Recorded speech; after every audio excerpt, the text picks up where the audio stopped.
Après la visite de la Maison du Souvenir de Maillé, l'ambassadeur du Kosovo en France a participé à un échange avec des représentants du village martyr d'Indre-et-Loire et de ce 25 août 1944 tragique. Au Kosovo, la guerre a duré à peine plus d'un an, de mars 1998 à juin 1999, a débouché sur l'indépendance du Kosovo qui lui compte aussi ses martyrs et ses villages martyrs.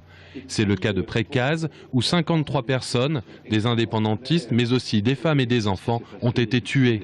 Il y a des similitudes dans ce sens où au Kosovo aussi, il y a eu des massacres sur les civils. La majorité des victimes au Kosovo ont été des civils et depuis la fin de la guerre, il y a un travail, si vous voulez, sur ces événements. Il y a des analyses politiques, il y a des témoignages qui ont été publiés, il y a des documents historiques à partir des archives, à partir de nombreux témoignages des survivants qui ont vécu des événements dramatiques.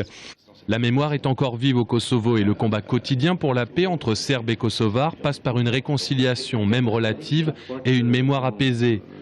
Pour les habitants de Maillé, il a fallu longtemps, très longtemps, pour être reconnus comme victimes iniques de la guerre, avant de passer au versant pédagogie. Surtout, ce qui est remarquable, c'est que les survivants ont accepté de manière progressive, ce qui est légitime, il faut du temps au temps, ils ont accepté de travailler et de manière très constructive, à la fois sur l'histoire, à la fois pour la recherche des coupables, parce que l'enquête allemande est toujours en cours, avec un partenariat avec la France et les survivants, également avec les échanges de jeunes franco-allemands.